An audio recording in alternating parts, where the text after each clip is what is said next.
பிரியமானவர்களே, இயேசு கிறிஸ்து நாமத்தினாலே ஒவ்வொரு நாளும் இந்த வேத வசனத்தோடு உங்களை காண்பதில் மிகுந்த சந்தோஷம். இந்த நாளிலே ஒரு வேத வசனத்தை காண்பிக்க விரும்புகிறேன்.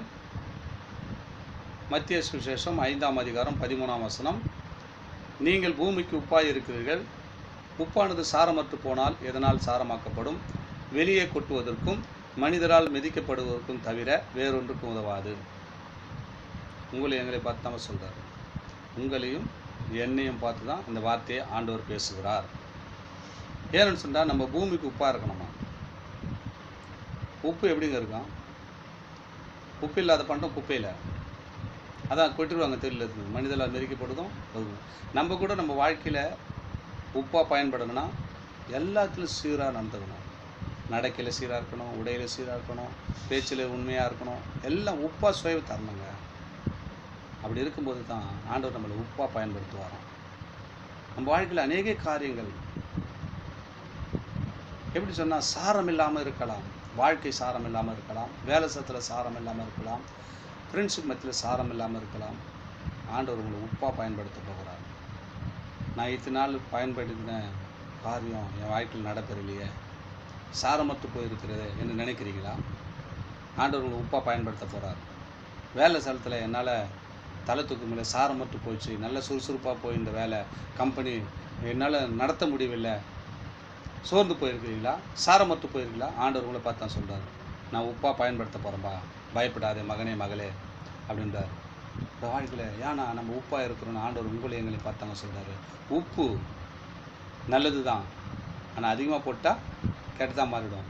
நம்ம நல்லவனாக இருக்கிறோம், கடைசி வரைக்கும் நல்லவனாக வாழணும். ஏன்னு கேட்டோன்னு வச்சுக்க, நம்ம ஒரு வார்த்தை கெட்டவனு பேர் எடுத்து ரொம்ப நாள் ஆகாது, ஒரே செகண்ட் தான்.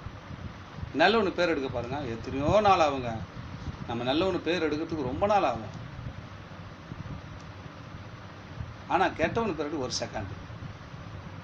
ஒரு மனுஷனுக்கிட்ட ஒரு வார்த்தை திட்டோம்னா அந்த வார்த்தை திரும்பி நம்மக்கிட்ட வருமா? வராது. அவர் எத்தனையோ கோடிக்கணக்கில் கொடுத்தாலும் நம்ம அனுப்பின வார்த்தை அங்கே போனது தான் திரும்பி நம்மக்கிட்ட ரிட்டர்ன் வராது. நீ என்ன தான் காசு கொடு, என்ன தான் சாரிப்பா கேளு, எதை கேட்டாலும் வராதுங்க நம்மக்கிட்ட. காரணம் என்ன? நம்ம அதை தான் உப்பாக பயன்படுத்திக்கப்பான்றாரு. வாயில் வார்த்தை புறப்பட்டு போகும்போது மற்றவங்களை இருதயம் புண்படுத்தாத பேசணும். அப்போனா நீ எப்படி இருக்கிற? உப்பாக இருக்கிற. நீ கடகடகன்னு வார்த்தை பேசிட்டுனா அவங்க இருதயம் புண்படும். நீ உப்பு இல்லை, சாரமற்று போயிருக்குன்னு அர்த்தம்.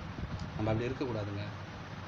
அன்பை வெளிப்படுத்தக்கூடியவர்களாய் உப்பு சுவை தருவது போல நம்ம வாழ்க்கையில் அநேக இடத்துல, கணவன் மனைவிக்குள்ள, பிள்ளைகள் மத்தியில், உன் ஃப்ரெண்ட்ஷிப் மத்தியில், நீங்கள் வேலை ஸ்தலத்தில் நீங்கள் உப்பாக பயன்படுத்த போகிறீங்கன்னு ஆண்டவர் உங்களை பார்த்தா சொல்கிறார். பயப்படாதீங்க, ஆண்டவர் நிச்சயமாகவே உங்களுக்கு உப்பாக பயன்படுத்த போகிறார். God bless you. நம்ம ஜெபிக்கலாமா?